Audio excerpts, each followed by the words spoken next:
Em realidade, vamos contar um pouquinho da história, da minha história, né? Por que eu estou aqui hoje, fazendo esses relatos, que eu acho que, de uma forma ou de outra, pode contribuir. Em 1961, mais ou menos, eu nasci em Monte Alto. Monte Alto é uma cidade que, naquela época, tinha mais ou menos 19, 20 mil habitantes. Então, eu fiz meu ginásio lá, depois, na época do colegial, já saí para Jaboticabal para fazer o primeiro científico. E logo em seguida vim para São Paulo, porque eu tinha um irmão que estava fazendo, na ocasião, já a Faculdade de Direito, a USP da São Francisco. O outro, Marcelo, o Ulisses estava fazendo Direito, o Marcelo estava fazendo a Medicina da USP também. E aí meu pai resolveu, era advogado na cidade, resolveu mudar para São Paulo. Então nós viemos todos para São Paulo em 1960, 61, mais ou menos. E aí eu fiz o Rio Branco, depois em seguida fiz o cursinho. E estava muito entusiasmado para fazer medicina mesmo, porque meu irmão já estava fazendo medicina, era uma área que eu gostava. Mas aí teve um pouquinho o dedo da mãe, né? Minha mãe disse, seria bom, ela tinha 4 filhos homens, que um fosse advogado, um fosse médico, um fosse dentista e o outro engenheiro. E isso foi uma brincadeira que ela fez, né? Mas que acho que acabou dando certo, porque eu estava fazendo vestibular para medicina, aí eu fui conhecer a odontologia, né? No mês de fevereiro, uma coisa assim, fui conhecer a odontologia lá na Rua 3 Rios, 363, né? Isso em 1965, final de 65, começo de 66.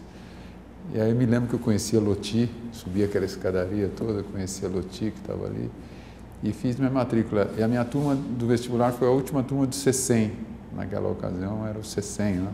Então, se não me engano, 66 foi a última turma que entrou pelo CECEM. Então, eu tinha entrado numa outra faculdade no interior também, veterinária, mas não quis fazer e optei mesmo por odontologia. E aí, logo em 66, comecei a fazer odontologia. O primeiro ano foi um ano, a adaptação não foi tão fácil, né? Tinha umas matérias mais complexas. Mas a partir do segundo ano, eu comecei a me entusiasmar muito pela odontologia. Aí conheci o professor Adamastor, né? E ele deu um grande impulso na minha vida. Assim, ele acreditou muito, me convidando para ficar como monitor.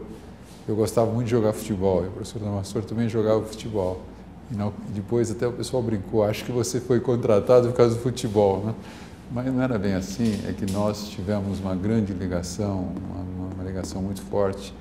E o professor Adamastor chegava às 6h30, 7 horas da manhã, e 6h30, 7 horas eu já estava lá. E aí fui monitor da dentística em todas as áreas. Durante os 4 anos, a partir do segundo ano, segundo, terceiro, quarto e quinto, a minha turma foi a última turma de 5 anos. A partir do segundo ano eu fui sempre monitor da dentística, passei pela escultura, operatória, restauradora 1 e terminei na restauradora 2. E aí me formei em 1970. Nós tivemos 3 turmas de 5 anos e agora, 2010, nós voltamos a ter a turma de 5 anos, né? Então, são 39 anos com 4 anos e meio. E agora, a partir de 2010, a turma de ingressantes já é uma turma de 5 anos. Então, acho que é um passo à frente, de novo, que nós damos com esse curso de 5 anos. Mas de 70 a 73 eu fiquei como voluntário, né? E logo em 73 eu fui contratado. Em março de 73 eu fui contratado. E aí passei a desempenhar também atividade nas disciplinas. Comecei pela restauradora 1, fiquei um bom tempo na restauradora 1, depois fui para a restauradora 2. E quem teve bastante influência na minha vida, assim, acadêmica também, foi o professor Mitil Miura, né? O professor Mitil Miura era aquele professor que, na parte clínica, eu me espelhava muito, ele me dava muitos conselhos na ocasião. Me lembro que a primeira incrustação que eu fiz, eu fui discutir com ele 11 horas da noite na casa dele, o preparo cavitário, a moldagem, né? Então, nós tínhamos, além dele ser professor, tinha uma relação de amizade muito boa. Então, no começo, o Mitil me ajudou bastante. Ele também ajudou na seleção para aluno monitor, em 67, 68. Né? E como aluno ainda, a gente voltando um pouquinho, em 1900 eu fui presidente da Atlética, Associação Atlética 25 de Janeiro, e logo em seguida nós fizemos a primeira Olimpíada Odontológica do Estado de São Paulo. que foi em 1969. E essa Olimpíada congregou todas as faculdades de odontologia do estado de São Paulo. Então isso é uma boa lembrança também, que em 1969 nós tínhamos 9 faculdades de odontologia no estado de São Paulo. Nós tínhamos as 3 odontos da USP, São Paulo, Ribeirão Preto, Bauru, as 3 da Unesp, Araraquara, Araçatuba, São José dos Campos, Piracicaba, Unicamp, 7, tínhamos a PUC de Campinas e a Faculdade de Lins, de Odontologia de Lins. Então, em 1969, esse é um marco importante, né? Nós tínhamos 9 faculdades de odontologia. E nessa Olimpíada, foi uma Olimpíada cultural, esportiva e científica, vieram 1.500 alunos de todas as faculdades do interior. Então, de manhã nós fazíamos a parte esportiva, ou vice-versa, à tarde a parte científica e à noite a parte social. E foi uma semana bastante interessante, a faculdade acabou investindo bastante, então, nessa época, nos alunos, e esses alunos vieram, ficaram hospedados no DEF, no Pacaembu. Foram os últimos anos que o Pacaembu teve hospedagem para alunos mesmo, né? Logo em seguida eles desativaram isso. Mas foi um congressamento muito importante entre as odontos. Até hoje aparecem os amigos aí, cada um de uma faculdade, porque nós organizamos durante 1 ano e meio e eles vinham uma vez por mês para São Paulo para a gente estar organizando. Eu fui presidente dessa Olimpíada odontológica. E interessante que quando nós descerramos as bandeiras da Olimpíada, o diretor era o professor Adamastor, eu era presidente da Olimpíada e o representante dos professores era o professor Mendel, que depois foi diretor da faculdade também. Então, durante essa Olimpíada foi um marco bastante importante. Mas aí, nos 3 anos vieram, então, os 3 anos de voluntário, e a partir de 1973 eu fui contratado. E logo em 73 surgiu o mestrado. Até 1970, os professores defendiam uma tese e eram doutores, direto. E eu fui um divisor de águas naquela ocasião ali. A partir de 1970 já não se podia mais fazer o doutorado direto, com uma defesa de tese direto, né? E nós aí fizemos um mestrado, a primeira turma de mestres. Nós cursamos durante 2 anos e a faculdade era na Três Rios e muitas matérias a gente já vinha fazer também aqui na cidade universitária. Microbiologia estava vindo, histologia estava vindo naquela ocasião para cá, anatomia, né? E nós fazíamos aqui a disciplina. E essa turma eram 12 alunos, só 10 ou 12 alunos, e o primeiro mestre da faculdade foi o professor José Basílio Neto. Ele defendeu logo em seguida o mestrado. O Basílio defendeu no começo de 1975, até meados de 75, e eu defendi no final do ano de 75, eu fui o segundo mestre da faculdade. Então, eu terminei meu mestrado em 75, aí dei um espaço, não tínhamos doutorado naquela ocasião, o doutorado surge alguns anos depois, né? E o mestrado era um mestrado em clínicas odontológicas. E aí, logo em seguida, uns 4 ou 5 anos depois, tem a primeira turma de doutorado da faculdade, já desses moldes atuais, né? E aí, mais um curso de 1 ano e meio, 2 anos, mais a defesa de tese. A defesa de tese de doutorado foi em 1986. E aí, a partir de 86, que também começa um vínculo mais forte na parte de pesquisa, né? Até 86, eu trabalhava mais na parte clínica mesmo. De 1970 até 86 foram 16 anos mais de atividades clínicas, é claro, fazendo mestrado, doutorado, mas a partir de 86 é que eu enveredo mesmo pelas pesquisas, inicialmente com as moldagens, né? Gostava muito das moldagens na Restauradora 2, né? Nas indiretas, e logo em seguida eu entrei na área do laser em 1989, e nesse espaço todo, é bom sempre enfatizar também, o professor Edmir Matson me ajudou muito, né? O professor Edmir me ajudou na tese de mestrado, me ajudou na tese de doutorado, me ajudou na tese de livre docência. Então, ele foi um professor parceiro também durante todo esse tempo, né? E teve uma ajuda fundamental nessas 3 etapas da minha carreira. O professor Edmir foi sempre uma presença constante, né? Então, eles me ajudaram bastante, né? O professor Edmir, o professor Mitil, o professor Adamastor, posteriormente o Dan também, o professor Dan e o professor Lincoln, tive uma excelente convivência com eles. O Lincoln um pouco mais à distância, né? Mas com muito respeito, E o Dan, houve uma época, em 1986, que ele me ajudou bastante também. Até eu tive umas dúvidas se permanecia na faculdade mesmo. E o Dan, naquela ocasião, em 1986, ele teve um papel fundamental para que eu continuasse na faculdade, né? Então, aquelas crises que, de repente, você fala, acho que vou deixar, depois de 16 anos de formado, mas foi muito bom ter ficado e nessa ocasião, o professor Dan Mihail Fishman foi bastante importante para que eu permanecesse na faculdade também. Aí, em 89, é uma outra fase, né? Porque em 89 eu comecei a participar da comissão de pesquisa. E na comissão de pesquisa era o professor Issal. O professor Issal era o presidente da comissão de pesquisa. O professor Saito era o diretor científico da reunião de pesquisa do ano. E eu era o secretário da comissão de pesquisa. E logo em 1989, o professor Issal convidou o professor Toshio Morioka, do Japão, para vir para o Brasil. O professor Issal tinha ido ao Japão naquele ano, 89, 88, 89, o Issal tinha ido ao Japão. Logo em seguida, o professor Morioka veio para cá. E aí o professor Morioka trabalhava na área do laser, eu já tinha começado a estudar, mas de uma forma meio empírica o laser, e eu fiquei fascinado e me aproximei bastante do professor Morioka. E aí, em 90, nós fomos para o Japão, eu e o professor Saito, né, para estagiar com o professor Morioka. E foi muito interessante esse intercâmbio, o professor Issal que conseguiu esse intercâmbio na ocasião, e era um projeto BID-USP, né, que foi muito importante mesmo. Fukuoka fica no sul do Japão e a Universidade de Kyushu.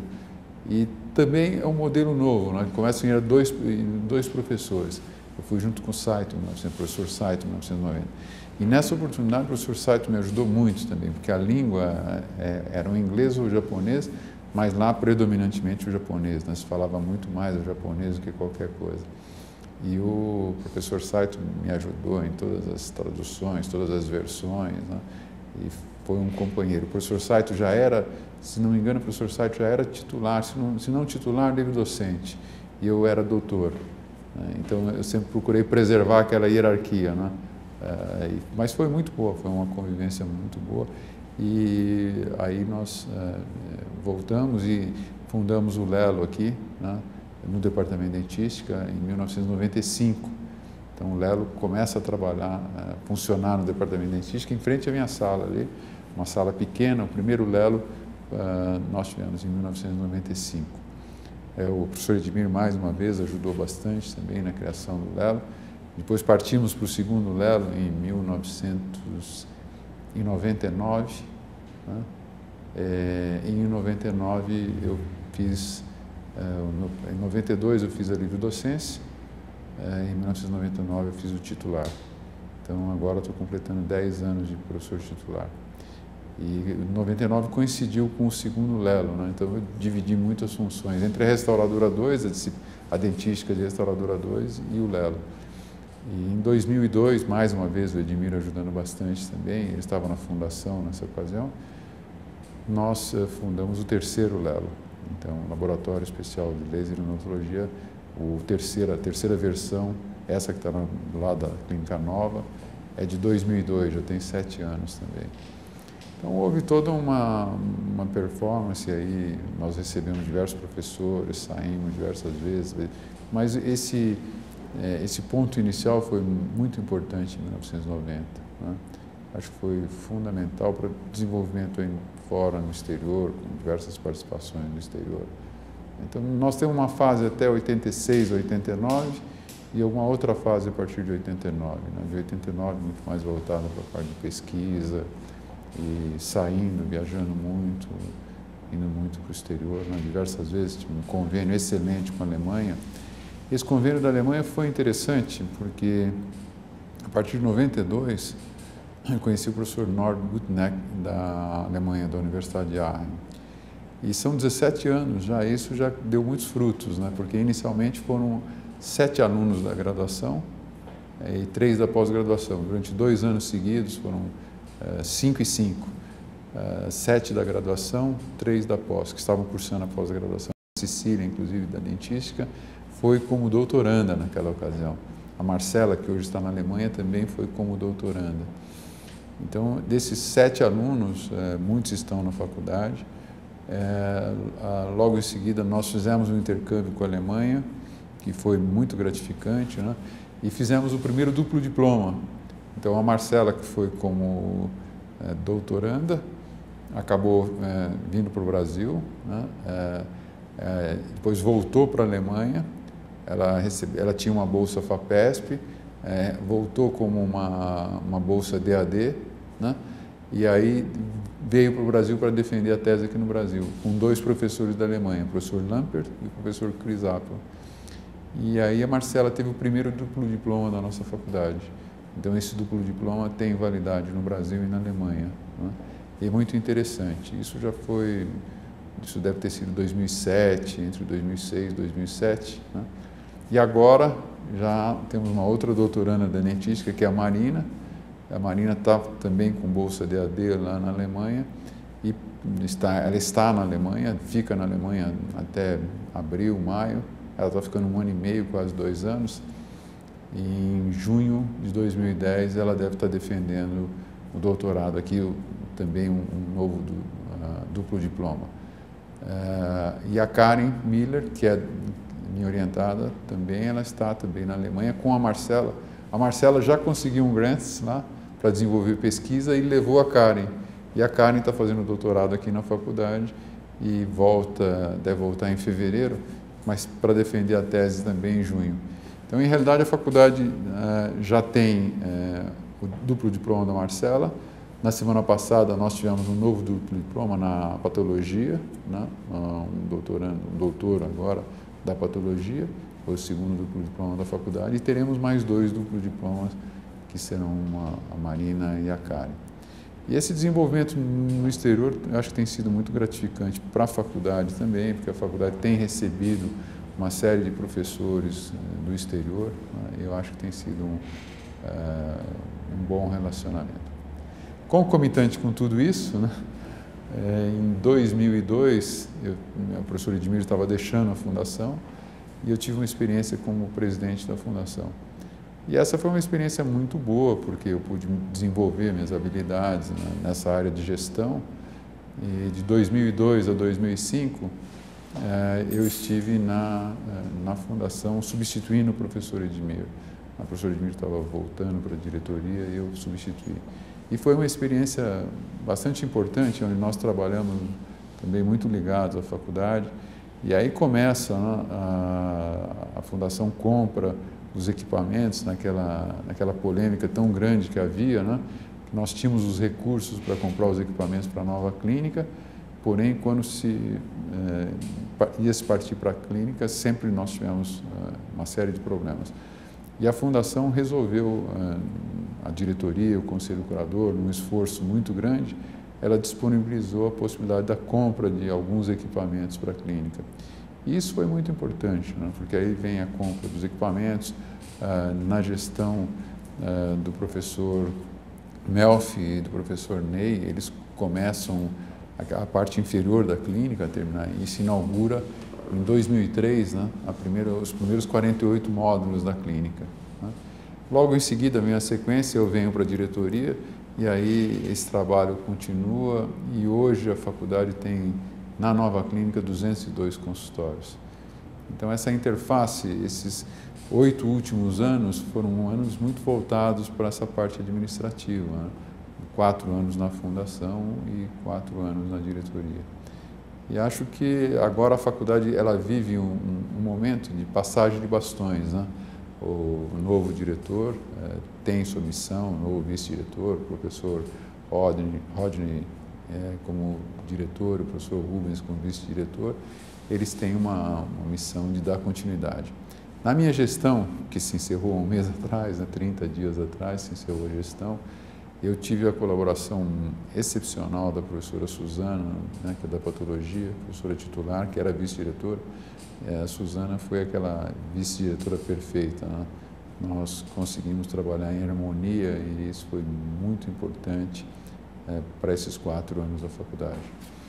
E a faculdade, ela mudou muito, né, nesse período todo, né, porque ela passou a ter uma atividade, as licitações que antigamente eram feitas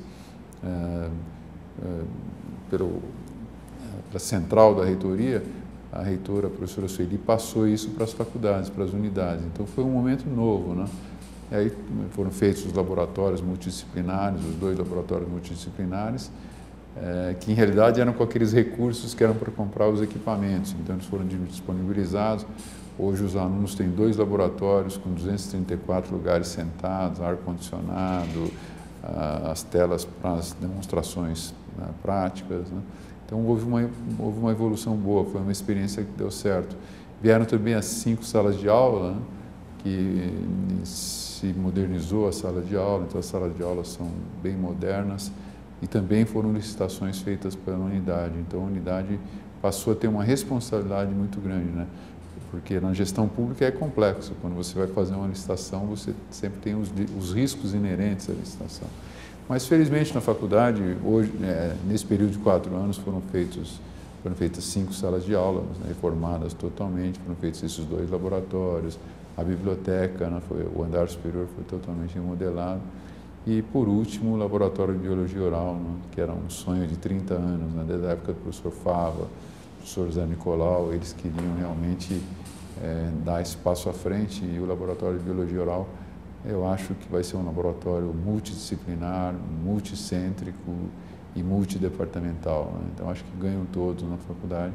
Uma área nova para pesquisa, eu acho que a faculdade pode crescer bastante também nessa área. Então essa experiência, em realidade, desde que eu entrei como aluno, a gente não gosta de falar muito em idade, né? Quando você olha para o espelho, você fala, bom, e aí, né? Mas entrei na faculdade em 1966, então entre aluno e professor, né, estou aqui há 43 anos, né? Já é um longo percurso, né? Mas eu acho que valeu a pena passar por todas as etapas, né, desde a atlética, a Olimpíada, acho que foi uma experiência, depois todos os mestrados, doutorado. Me lembro na ocasião que eu estava em dúvida em fazer o mestrado também, e o professor Adamastor comentou, não, vai ser bom você fazer o mestrado, porque lá na frente você vai ter 2 diplomas, né? Você vai ter um diploma de mestre e um diploma de doutor, né? Foi uma forma de convencimento, né? Mas foi interessante, em realidade é isso mesmo, né? Você acaba tendo diploma de mestrado, diploma de doutorado, diploma de livre-docência, diploma de titular e o diploma da graduação. Então, em realidade, é uma felicidade você ter 5 diplomas da USP, né? Eu acho que é um momento bastante importante. E agora a gente está vivendo um pouco o day off, né? Quando você termina assim, 8 anos, né? De 4 anos de gestão na fundação e 4 anos na diretoria, agora esse mês tem sido um mês de adaptação, né? Para um novo, né? Alguma coisa que a gente vai continuar fazendo aí para não estar parando, né? Mas é importante trabalhar nessa área de pesquisa. Nós dividimos um pouco a nossa atividade entre a dentística e o LELO, o laboratório de laser, e dessa forma acho que a gente vai contribuindo. Mas importante nisso tudo é que a odontologia, a nossa preocupação era nesses 8 anos, era muito mesmo com a odontologia como classe, né? Aonde nós estamos, né? O que nós somos, né? Então essa melhora geral, que isso não é de uma pessoa só, um grupo de professores trabalhou muito forte para se conseguir remodelar totalmente a faculdade, e isso já surte efeitos hoje, porque São Paulo é uma cidade que tem 11 milhões de habitantes, né? Tem uma excelente faculdade de medicina, uma excelente faculdade de direito, uma excelente faculdade de economia e administração, e acho que precisava ter uma excelente faculdade de odontologia também. Então a faculdade de odontologia já hoje começa a ser modelo, né? Todos os estrangeiros, nós, além de enviarmos os alunos, esse processo que se começou há uns 6 anos atrás, 7 anos atrás, de enviar os alunos para o exterior, nós estamos recebendo alunos do exterior.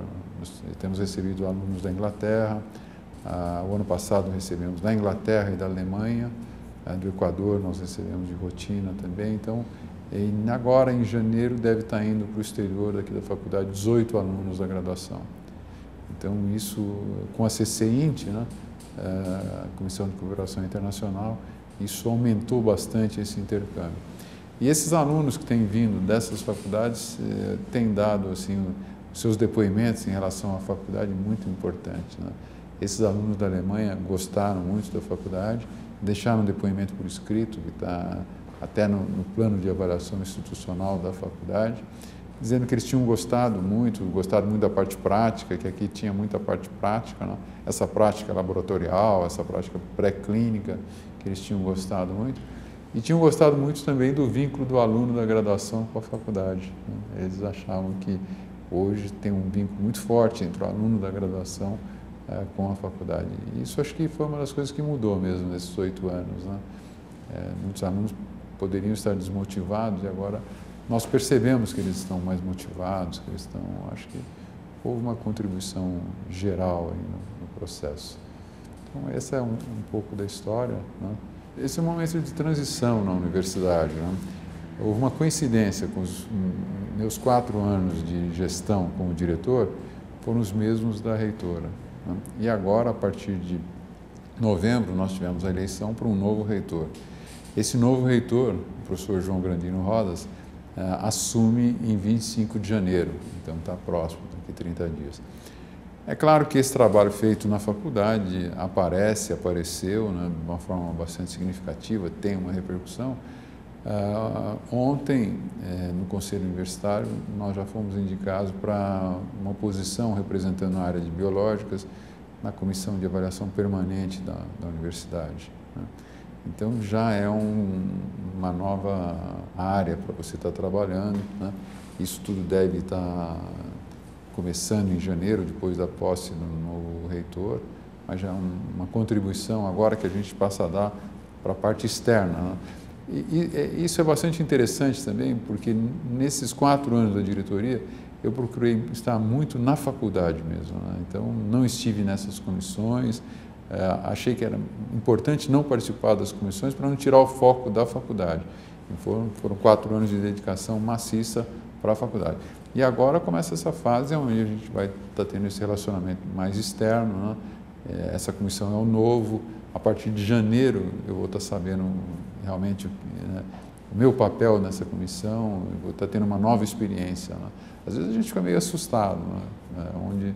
Mas é o novo e você sempre está tendo uns desafios aí. É o que nós temos para o momento, mas eu acho que já é assim, suficiente, né, para a gente estar indo passo a passo, né?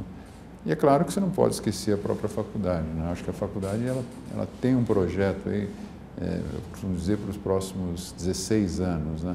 Um projeto de continuidade, não só para os próximos 4 anos, porque 4 anos passa super rápido, né? Mas para os próximos 16 anos a gente tem que estar pensando, então existe a ideia de estar se pensando na faculdade também ao longo desses 16 anos aí. Mas é claro que esse mês foi bom, esse mês foi um mês de reflexão, né? E a reflexão é muito boa, né? Porque você coloca tudo aquilo que você fez nesse tempo todo, aquilo que você...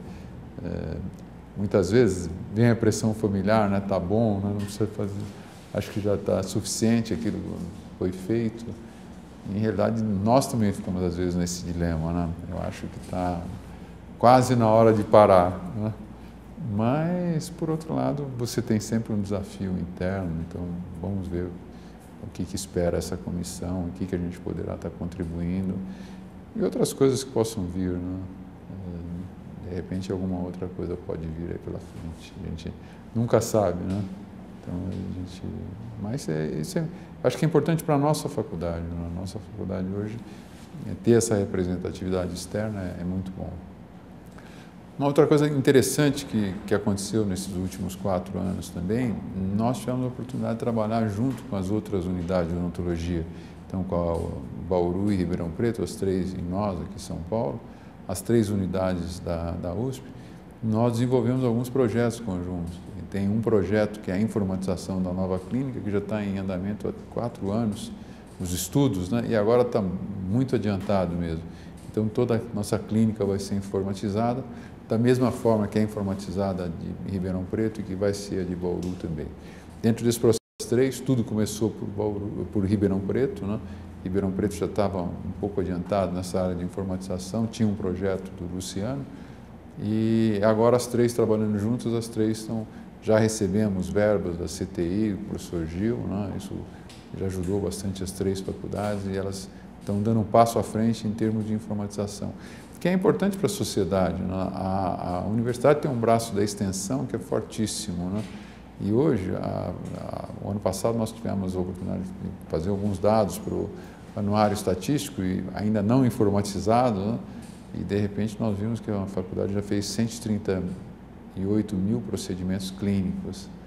Então isso agora, a partir de agora, vai ser informatizado e vai ser muito importante. É importante nós sabermos o quanto nós fazemos pela sociedade, né? É um dado bastante importante. Isso foi feito com as 3 odontos. Uma outra coisa que foi feita com as 3 odontos foi o congresso de implantes também. O ano passado, em 2008, foi em Ribeirão Preto, o primeiro congresso de implantes da USP. Então, as 3 unidades se reuniram em Ribeirão Preto, e foi um congresso muito importante, onde a maior parte dos professores vieram do exterior, inclusive, mas as 3 odontos estiveram juntos. E o ano que vem, em 2010, o congresso vai ser em São Paulo. Então, em São Paulo, das 3 odontos da USP também, fazendo o congresso de implante, e em 2012 será em Bauru, né? Então, está havendo um rodízio. Então, é importante esse modelo novo também, das odontos trabalharem juntos, fortemente nessa área, porque, em última análise, as 3 são da universidade, elas têm que estar juntas nesse processo aí.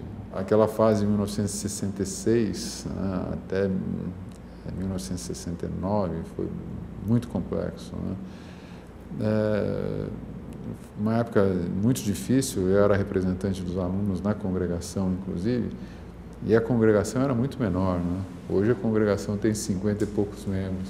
Naquela ocasião tinha 14 membros, 15 membros, e o aluno tinha uma representatividade muito importante. Mas, na minha vida acadêmica, eu tive muito voltado aos esportes, né? Então, naquela ocasião, eu me vinculei logo à atlética, então eu estava muito preocupado com o esporte, né? Mas foi uma fase muito difícil, foi uma fase muito complexa, mesmo quando nós fizemos a Olimpíada, era uma fase de transição dos governos militares ainda, e para reunir 1.500 alunos em São Paulo, numa época como essa, não era fácil. Nós tivemos que ter o aval de diversas instâncias, porque nós estávamos, imagine, em 1969, reunindo 1.500 alunos, todo mundo queria saber, esses 1.500 alunos vêm para fazer o quê, né? E eles vinham para fazer esportes, e a Olimpíada teve alguns momentos da gente, durante um ano, porque foi 68 a 69, da gente estar pensando mesmo, será que nós vamos conseguir fazer? Porque estava coincidindo com aquele momento político fortíssimo, né, depois de 64, mas finalmente ela deu certo. Nessa ocasião eu procurei não me vincular muito à parte política, como eu fazia mais a parte esportiva, eu tive muito mais voltado à parte esportiva, com a Olimpíada, me ocupando mais com essas áreas. Mas convivi, né, com os presidentes do centro acadêmico, né? O Fonseca, Antônio Salazar Fonseca foi o presidente do centro acadêmico em 67, 68, ele teve experiências fortíssimas nessa área, né? Que ele sempre comenta, inclusive, né? Mas foi uma época de transição, foi uma época, não foi fácil, foi uma época difícil. Havia as passeatas, havia aquela... E nós estávamos ali na Três Rios, né, muito próximo do centro, né, próximo da Poli, próximo da Faculdade de Direito, né, então é um momento bastante crítico isso daí, assim. Não foi fácil. Não. Se nós voltarmos a essa época do 1968, 69, o professor Adamastor era diretor enquanto eu era aluno, né? E o professor Adamastor ele tinha uma posição privilegiada na universidade também, ele era muito influente nessa área, junto à reitoria, ele participava bastante de todos os processos. E teve uma ocasião que ele faz o depoimento dele também, né, que ele teve uma participação, o reitor estava afastado, o vice-reitor estava fora também, e ele assume a reitoria num momento complexo. Então, o professor Adamastor teve uma posição de destaque também nessa ocasião na universidade. Ele viveu muito a universidade nesse momento, né? Nesses 8 anos, né, eu acho que nós tivemos que dar um salto quântico, né? Então, na época da fundação, já aquele grupo forte, onde eu era o diretor-presidente, o professor Rubens era o diretor-tesoureiro, né? Nós trabalhamos muito juntos nessa época, junto ao conselho curador, inclusive. Então, quando nós partimos mesmo lá, 8 anos atrás, para a compra dos equipamentos, nós não tínhamos nem todos esses recursos em caixa, sabe? Então, nós tivemos que ir atrás desses recursos, mas era uma coisa importante para a faculdade você estar conseguindo aquilo. Eu acho que houve um custo pessoal muito elevado naquela ocasião, sabe? Um custo pessoal muito elevado, porque nós contamos com esse impulso, né, com essa vontade, mas não sei se eu faria exatamente daquele jeito que nós fizemos, né, porque nós não tínhamos os recursos, aí nós tivemos que batalhar, ir atrás dos recursos, compramos equipamentos em 24 ou 36 vezes, nós tivemos que batalhar, então houve uma pressão pessoal muito forte nisso daí, né? Eu brinco que foram muitas noites mal dormidas, né? E nós corremos riscos naquela ocasião, né? Riscos econômicos, né? Porque poderia não dar certo, né? Então hoje, eu até brinco com essa diretoria atual, eu acho que vocês têm que ter uma posição muito mais estável, né? Para não correr os riscos que nós corremos. Mas deu certo, foi um processo que deu certo. Se você perguntar se eu faria de novo, eu faria de novo. Mas algumas coisas, tem uma coisa que o professor Reinaldo, quando foi inaugurado esses laboratórios multidisciplinares, foi uma licitação grande também, de mais de R$1 milhão, né? E nós fizemos os 2 laboratórios ao mesmo tempo. O laboratório superior e o inferior, com um para 100 lugares, outro 110, 115, né? Totalizam 200 e poucos lugares, e 4 salas de aula. Então começamos a reformar em 2008, 1º de janeiro de 2008, derrubamos os 2 laboratórios que tinha e derrubamos as 4 salas de aula. Certo? Então a faculdade ficou sem os laboratórios e sem as salas de aula. Aí ajudaram, os professores ajudaram, os alunos ajudaram, todo mundo ajudou. Mas, quando o professor Reinaldo, no dia da inauguração, ele falou, você percebeu o arrojo que vocês tiveram que ter para fazer isso? Aí eu passei 3 noites sem dormir, né? Porque eu fiquei imaginando, falei, putz, e se não desse certo, né? E se esses laboratórios, se essas firmas tivessem algum problema, né? Era uma coisa preocupante mesmo, você está sem laboratórios. Os alunos foram ter aula no ICB, né? O ICB, o professor Brito, na ocasião, emprestou um dos anfiteatros, os alunos tinham aula lá, algumas aulas aqui, outras nós improvisávamos sala de aula. Não sei se eu faria isso de novo. Acho que eu não faria de novo assim, porque você parar tudo, né? E hoje eu fico pensando muito, né? Às vezes eu vejo algumas obras que estão paradas na universidade, e eu falo, poderia acontecer com as nossas também, né? E seria muito complexo. Você ficar sem... A sorte é que eram 2 firmas diferentes. Uma firma ganhou a licitação dos laboratórios e a outra ganhou das salas de aula. E, felizmente, nós tínhamos uma presidente, a professora Marina, era a presidente da comissão de licitações, e ela conduziu bem o processo e, felizmente, também deu certo. Mas não sei se eu faria de novo. Eu acho que o modelo que nós temos hoje na universidade, eu costumo falar isso muito para os meus alunos de pós-graduação, para os meus orientados, né? É um modelo muito diferente, né? Os nossos orientados entram na sala a qualquer momento, conversam, discutem, falam, né? E nós tínhamos na faculdade, em 1970, os 7 departamentos e tínhamos os professores catedráticos, né? E o professor catedrático era o professor catedrático, né? Então, havia um respeito enorme pelo professor catedrático, né? E nós tínhamos esses 7 departamentos muito fortes em relação a isso. Então, essa vivência de 1970 até 1986, embora tivesse um grande apoio do professor Adamastor e de outros professores, mas era um percurso muito hierárquico. Você tinha uma hierarquia onde você tinha coisas que você podia fazer e tinha coisas que você não podia fazer. Então, eu me lembro, e isso é importante, que em 1986, uma semana antes do meu doutorado, e o meu orientador era o professor Dan, ele me convidou para ir dar um curso em Maceió, em 1986. Foi a primeira vez que eu saí para um outro estado para dar uma conferência. 16 anos após estar formado. Hoje o aluno se forma, começa a fazer a pós-graduação, mestrado, na semana seguinte está fazendo doutorado, vai para o exterior, volta, faz duplo diploma, tudo em 5 anos, 6 anos, 7 anos. Então nós tínhamos um percurso hierárquico muito maior. E é claro que você tinha crises, né? Eu tive a minha crise em 86 também. E às vezes você quer ser, como você quer ser rebelde ao pai, você quer ser rebelde ao modelo persistente, né? E acho que foi um pouco disso daí, né? Acho que eu estava repensando se eu deveria continuar na carreira ou se eu deveria ficar na minha atividade clínica particular. E foi um momento de repensar. Eu cheguei até, na ocasião, em 1986, pedir demissão mesmo, 85, 86, pedi demissão. Mas depois eu voltei atrás, 2 ou 3 dias depois, porque eu repensei. Na ocasião, o professor Dan conversou muito comigo e foi um dado bastante importante. Hoje eu agradeço bastante a ele, né?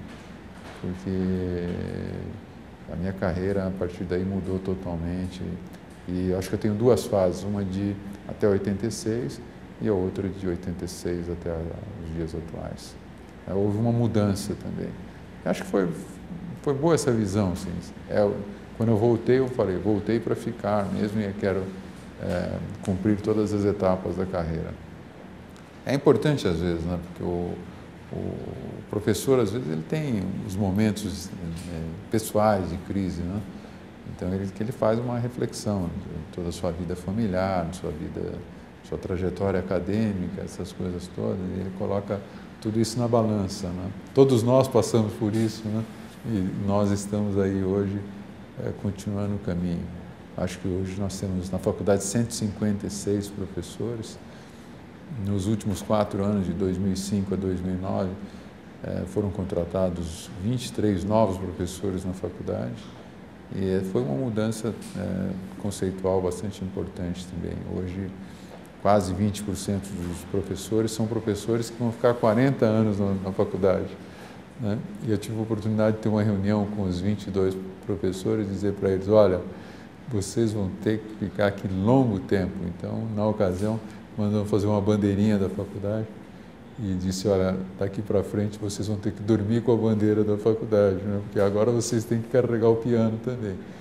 E foi importante, porque muitos deles já estão dando mostra disso, já tem um pensamento bastante novo vindo aí também. Então, mas são modelos, eu acho que os modelos de hoje são muito mais liberais do que os do passado, né?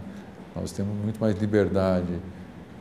E também até 1986, 90, poucos professores eram estáveis. Os professores não tinham estabilidade. Isso era um fator também, sabe? Então, essa estabilidade só veio com o tempo. Ela tinha os 2 lados, né? Ao dar estabilidade, o professor poderia estar se acomodando. Mas tinha um outro lado também, ao dar estabilidade, ela estava dando segurança para o professor para ele poder progredir na carreira. Acho que foi bom, acho que esse modelo novo é um modelo bastante democrático e bastante positivo, né? Mas acho que os professores de hoje, os contratados hoje, devem ter as crises deles também, né? Porque às vezes o mercado externo pode, em um determinado momento, ser mais cativante, mas todos eles vão fazer as reflexões que nós fizemos, né? Comentar um pouco agora dos reflexos do que a gente pode transmitir de mensagem para essa geração futura, né? Acho que a odontologia, esse é um dado muito importante, porque ela passou uma fase em 1970 até 1980, uma fase áurea mesmo, né? Como nós tínhamos poucas faculdades de odontologia, nós tínhamos os professores da nossa faculdade, na Três Rios, que eles eram idolatrados no Brasil todo. Então, os professores daquela época, professores que eram excelentes clínicos, professor Reinaldo Odescam, professor Palmiro Fava, né, professor Nelson Lascar, né, todos aqueles professores daquela ocasião, eles tinham uma respeitabilidade muito grande, né? E a odontologia teve uma fase que deve ter tido uns 15 anos áureos, né, de 1970 a 1985, né, de reconhecimento, uma fase muito boa mesmo. E nós até comentamos às vezes, né, que aquela nossa faculdade tinha alma, né? E essa alma vinha um pouco daquela convivência interna, era uma coisa muito importante. A partir de 1982, foram criadas muitas faculdades de odontologia. Então, hoje, no estado de São Paulo, que em 69 tinha só 9 faculdades, hoje deve ter 55 ou 56 faculdades de odontologia no estado de São Paulo. Na grande São Paulo tem mais que 10. Então, isso mudou a concorrência, mudou uma série de coisas. Se a gente for estabelecer a partir de 82, 87, em 87 a disputa na faculdade era 45 alunos por vaga, né? E houve um decréscimo, em todas as odontologias houve esse decréscimo. Hoje nós temos uma faixa, um patamar de 8 candidatos por vaga, e isso é muito em função de que você tem uma oferta muito grande de faculdades no mercado.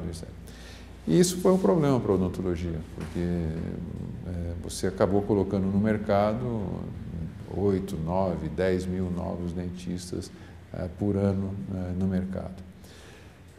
Mas começou um processo já de alguns anos, eu vejo a luz no fundo do túnel, eu sou extremamente otimista em relação à odontologia, essa é a mensagem que eu posso dar para os alunos que estão se formando agora, né?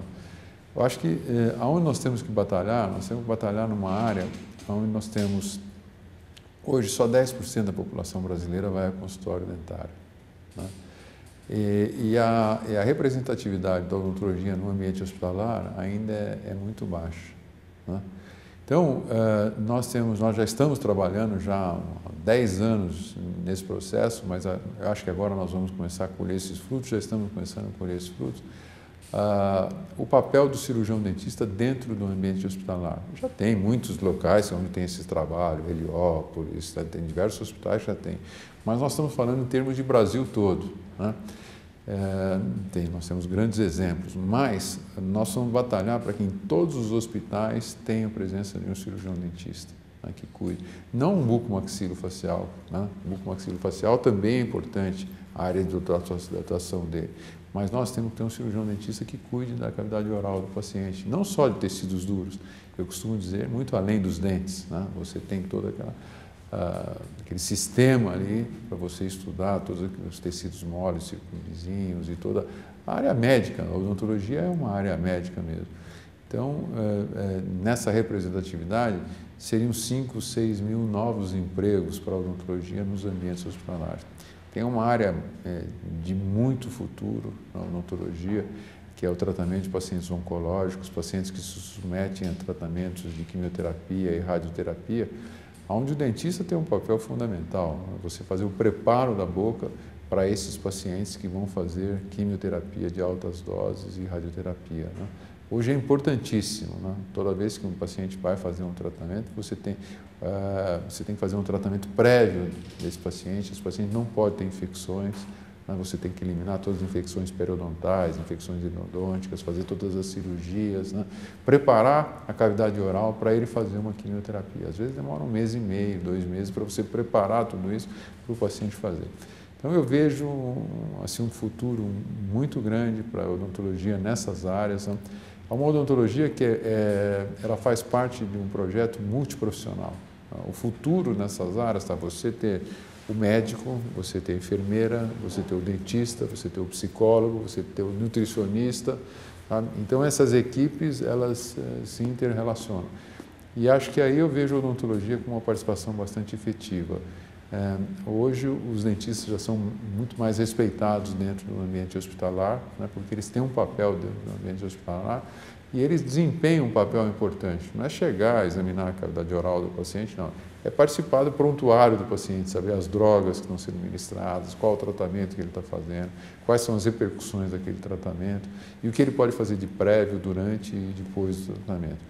Então, eu acho que a odontologia deve mudar muito nos próximos anos, já diversos hospitais já têm esses serviços hoje, eu acho que todos os hospitais deveriam ter, não só em São Paulo, diversas capitais, Porto Alegre, Salvador, Cuiabá, Minas Gerais, elas já estão trabalhando fortemente nessa atividade, de outros estados, aí, mesmo em São Paulo, diversos hospitais. E isso é muito importante para a odontologia. Nós temos uma cirurgiã dentista, uma professora Anistela, trabalhando no Ministério da Saúde, e ela tem sido um ponto de relevância para a odontologia brasileira, né? Acho que nesse reconhecimento ela tem desempenhado um papel bastante importante nesse crescimento dessa área. Então, para os novos dentistas, eu acho que nós temos que chegar ao modelo da Alemanha. Eu acho que o modelo da Alemanha é o modelo perfeito. Tá? A Alemanha tem aproximadamente 85, 87 milhões de habitantes. A Alemanha tem 27 faculdades de odontologia. Então, o Brasil, se nós fossemos fazer a proporção, nós estamos 180 milhões, nós deveríamos ter no Brasil 60, 70 faculdades de odontologia, né? Que nós estaríamos bem de faculdade de odontologia. Nós acho que hoje temos um excesso de faculdade de odontologia. Mas a Alemanha tem 85 milhões, 29 faculdades, e 90% da população da Alemanha tem seguro odontológico e 10% privado. Então, os 100% da população tem tratamento odontológico dentro dos seus planos de saúde. E isso é muito importante. Então, esse eu acho que é o nosso caminho, né? Nós temos que olhar para o futuro, olhando, nós vamos chegar lá, né? E acho que é aí que nós temos que estar lutando, professores, alunos, né? Junto às autoridades, para a gente mostrar que nós temos que participar das políticas públicas, nós temos que estar trabalhando nessa área e eu tenho certeza absoluta que esses novos cirurgiões dentistas vão ter nós vamos voltar a ter 40 para 1. Né? Na Alemanha hoje, esses alunos da Alemanha que estiveram aqui, eles já comentaram que a Alemanha é tão procurada na universidade quanto em medicina, ao mesmo nível. Ali acho que é o modelo que a gente tem que ir, acho que nós temos que ir para esse modelo também, um modelo, acho que é o modelo do futuro. Nós estamos caminhando, eu acho que a gente está num aprendizado, né?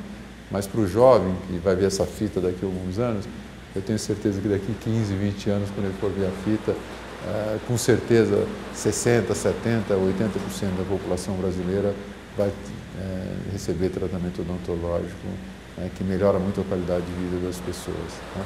E a odontologia mudou muito também. Né? Se nós formos olhar para um passado não muito remoto, nós vamos lembrar que os pacientes tinham próteses extensas, né? O tratamento era muito mais, os pacientes tinham muito mais trauma. Hoje, com a evolução, com os implantes, com esse caminhar para frente, a odontologia também é outra odontologia. Né? A odontologia de hoje é uma outra odontologia de 30 anos atrás, e a odontologia daqui a 15 anos vai ser totalmente diferente também dessa odontologia. Né? Nós vamos estar caminhando para frente. Então, a mensagem para o aluno recém-formado é continuar lutando, que ele tem uma profissão maravilhosa e que, sem sombra de dúvida, com a ampla repercussão, né, para a sociedade, e que pode prestar um grande serviço para a sociedade.